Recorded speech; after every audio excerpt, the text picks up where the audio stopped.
Calm your mind with chakra-based meditation music. Saregama Karwa Wellness. Prestige Presents Dining Table with Rajeshwari.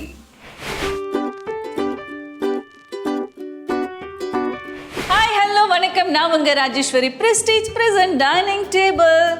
உங்கள் எல்லாருக்கும் Easter தின நல்வாழ்த்துக்கள். So ஸ்பெஷலாக என்ன பார்க்க போகிறோன்னா கீமா மட்டன் பிரியாணி. ஸோ தேவையான இன்க்ரீடியன்ஸ் என்னென்னு பார்க்கலாம் வாங்க.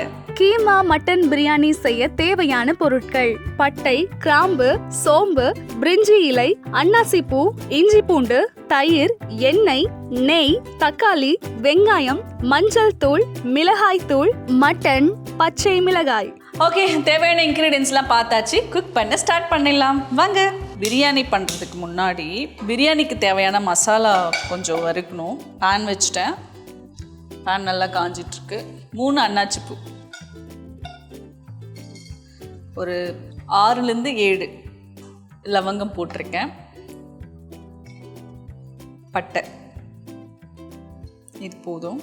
மசாலா ஜாஸ்தியாகிடுச்சுன்னா அப்புறம் சாப்பிட நல்லா இருக்காது. கொஞ்சமாக சீரகம் சேர்த்துக்கலாம். கொஞ்சம் சீரகம். இப்போவுமே வந்துட்டு நம்ம கடையில் வாங்கி மசாலா யூஸ் பண்ணுறதை விட வீட்டில் வந்துட்டு நீங்கள் மசாலா அரைச்சி யூஸ் பண்ணிங்கன்னா எந்த குழம்பாக இருந்தாலும் சரி அது ரொம்ப டேஸ்டியாக இருக்கும். கொஞ்சமாக பெருஞ்சீரகம், அதாவது சோம்பு சேர்த்தாச்சு. இப்போ மிளகு இந்த அளவுக்கு. ஏலக்காய் வந்துட்டு 2 போதும். ஜாஸ்தி போட்டால் அந்த ஃப்ளேவர் ஒரு மாதிரி இருக்கும். பிரியாணி இலை. ஓகே, எல்லா மசாலாவும் சேர்த்தாச்சு உள்ள. இது அழகாக வந்துட்டு ஒரு 2-3 நிமிஷம் நல்லா வறுத்து எடுத்துக்கலாம். ஓகே, ஸோ இது ஃப்ரை ஆகிடுச்சு. ஆஃப் பண்ணிடலாம். அப்படியே அழகாக இது ஒரு மிக்ஸி பவுலில் மாற்றி அரைச்சி எடுத்துக்கலாம்.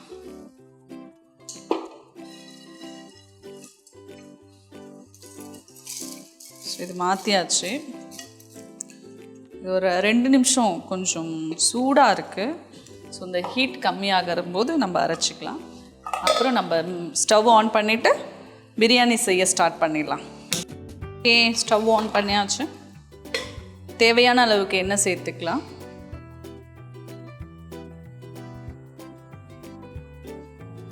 கொஞ்சமாக நெய், ஒரு 2 ஸ்பூன் அளவுக்கு.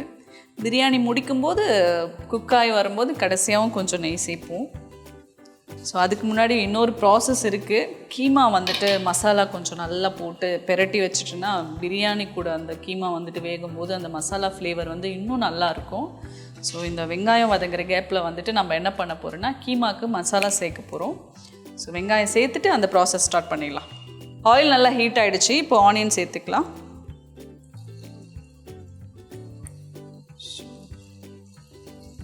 எல்லா வெங்காயம் சேர்த்துட்டேன்னா நான் மசாலா ஆல்ரெடி முன்னாடி வறுத்ததுனால நான் என்ன பண்ணுறேன்னா, ஸோ பிரியாணிக்கு வந்து நான் மசாலா எதுவுமே போடல, அதுவே போதுமானது. ஸோ தேவைன்னா நீங்கள் வந்து சேர்த்துக்கலாம், தேவைப்படாது அதனால் நான் சேர்க்கல. ஸோ வெங்காயம் சேர்த்துட்டு வெங்காயம் நல்லா குக் ஆகட்டும். அதுக்குள்ளே கீமாவுக்கு தேவையான மசாலா நம்ம ரெடி பண்ணிக்கலாம். மட்டன் கீமா இது ஒரு 400 கிராம் அளவுக்கு நான் எடுத்து வச்சுருக்கேன். சேர்த்துக்கலாம்.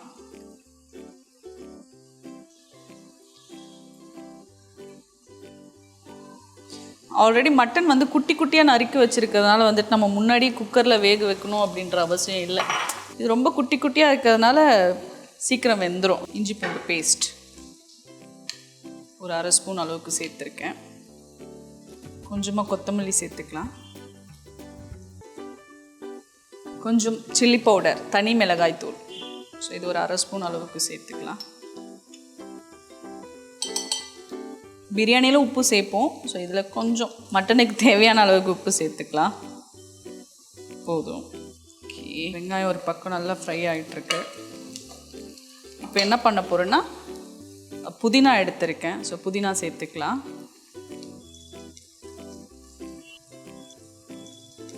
புதினா சேர்த்தாச்சு, நல்லா கிளறி விட்டுக்கலாம். கொஞ்சமாக தனியா பவுடர், ஸோ தனியா பவுடர் நான் ஆட் பண்ணிக்கிறேன். மஞ்சத்தூள் கொஞ்சம், தயிர் எடுத்திருக்கேன். இது ஒரு 100 கிராம் போல் இருக்குது. ஸோ இது எல்லாத்தையுமே நான் இதுக்குள்ளே சேர்த்துக்கிறேன். ஸோ இதை நல்லா மிக்ஸ் பண்ணி விட்டுக்கலாம்.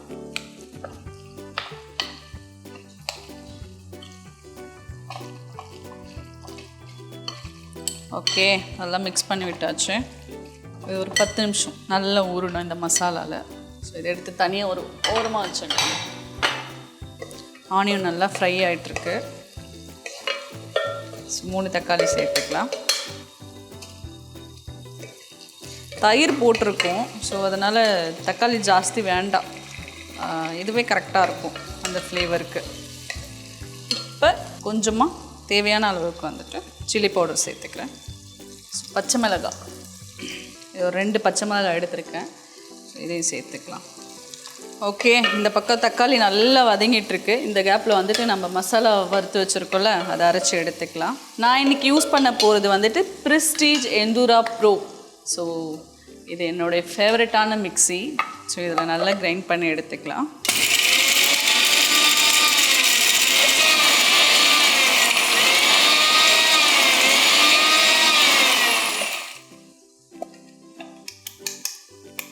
ஸோ பாருங்கள், ஸோ இந்த அளவுக்கு நல்லா அரைச்சி எடுத்துக்கலாம். ஸோ இந்த மசாலாவை நான் சேர்த்துடுறேன்.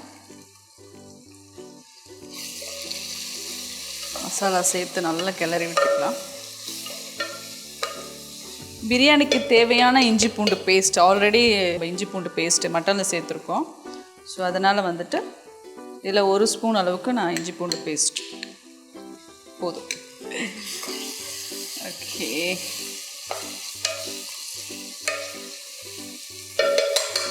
இப்போ நான் மீதி எடுத்து வச்சுருக்க கொத்தமல்லி வந்து இதுக்குள்ளே நான் சேர்க்க போகிறேன். கொத்தமல்லி சேர்த்து நல்லா ஒரு கிளறி விட்டுக்கலாம். வாசனை பயங்கரமாக இருக்குது. பிரியாணினா யாருக்கு தான் பிடிக்காது, எனக்கு ரொம்ப பிடிக்கும். ஸோ மிக்ஸ் பண்ணி வச்சுருக்க கீமா மசாலா அப்படியே எடுத்து சேர்த்துக்கலாம்.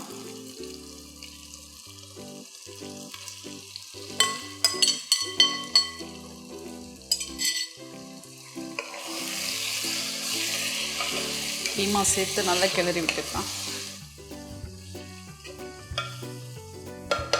மட்டன் சேர்த்தாச்சு. இது ஒரு 10 நிமிஷம் போல் நல்லா குக் ஆகட்டும். குக் ஆனதுக்கப்புறம் தேவையான அளவுக்கு தண்ணி சேர்த்து, தண்ணி நல்லா கொதித்து வந்ததும் அரிசி நம்ம ஆல்ரெடி கழுவி வச்சுருக்கோம், அது சேர்த்துடலாம் உள்ள. ஓகே, ஒரு 10 மினிட்ஸ், 10 நிமிஷம் ஆயிடுச்சு.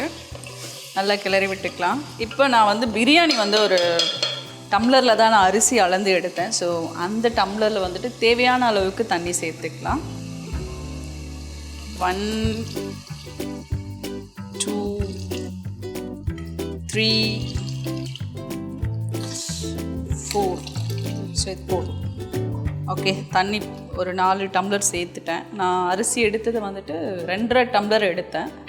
ஸோ 4 டம்ளர் தண்ணி போதும். இதுக்கு மேலே ஜாஸ்தியாக வச்சுன்னா அரிசி வந்து குழஞ்ச மாதிரி ஆகிடும். ஸோ இந்த தண்ணி போதும். ஸோ உப்பு தேவையான அளவுக்கு சேர்த்துக்கலாம். மட்டனில் முன்னாடியே உப்பு சேர்த்ததுனால ஸோ அது பார்த்துட்டு தான் நான் உப்பு சேர்க்குறேன். ஸோ இது போதும். ஸோ அப்படியே நல்லா கலந்து விட்டுக்கலாம். ஓகே, அது ஒரு 10 நிமிஷம் நல்லா கொதி வந்ததும் அதுக்கப்புறம் நம்ம ஆல்ரெடி வாஷ் பண்ணி வச்சுருக்கலாம் அரிசி சேர்த்துக்கலாம். 10 மினிட்ஸ்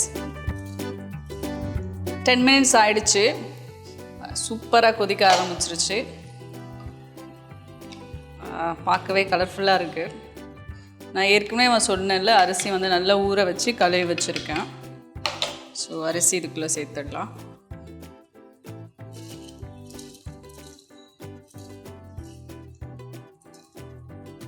அரிசி சேர்த்து ஒரு 10 நிமிஷம் நல்லா கொதிக்க விடுவோம். ஒரு 10 to 15 மினிட்ஸ்.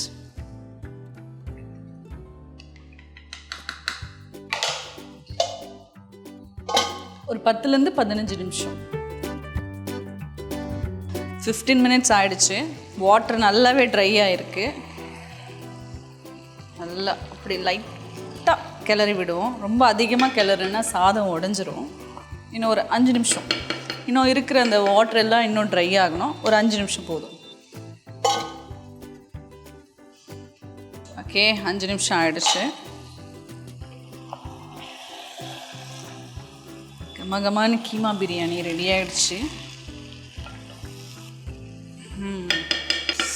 இந்த பிரியாணியோட ஸ்மெல்லு பா, யாருக்கு தான் பிரியாணி பிடிக்காது.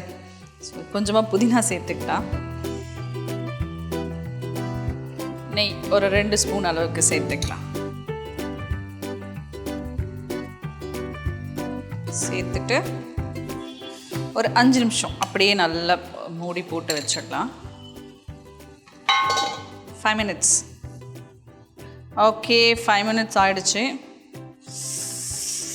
கமகமான கைமா பிரியாணி ரெடி ஆகிடுச்சு. ஓகே, அப்படியே கிளறி விட்டுக்கலாம். ஜூஸியாக பார்க்க கலர்ஃபுல்லாக பயங்கரமாக இருக்குது. ஓகே, ஸ்டவ் ஆஃப் பண்ணிடலாம். பிரியாணி ரெடி ஆகிடுச்சு. அவ்வளோதாங்க, ரொம்பவே டேஸ்டியான மட்டன் பிரியாணி ரெடி ஆகிடுச்சு. இது வந்து சிம்பிளான டிஷ்லாம் சொல்ல மாட்டேன், கொஞ்சம் கஷ்டமான டிஷ் தான். ஆனால் இந்த கஷ்டத்தை பார்க்காம நீங்கள் வீட்டில் குக் பண்ணி சாப்பிட்டு பாருங்கள், இதோட டேஸ்ட்டே தனிங்க. ஸோ இதே மாதிரி டேஸ்டியான ஃபுட்டெல்லாம் பார்த்து தெரிஞ்சுக்கணுமா? அப்போ நீங்கள் பண்ண வேண்டியதுலாம் ஒன்று தாங்க. Saregama TV shows Tamil YouTube சேனலை பாருங்கள், லைக் பண்ணுங்கள், ஷேர் பண்ணுங்கள், கமெண்ட் பண்ணுங்கள், மறக்காமல் சப்ஸ்கிரைப் பண்ணுங்கள். Prestige present dining table. நான் உங்கள் ராஜேஸ்வரி. பாய்.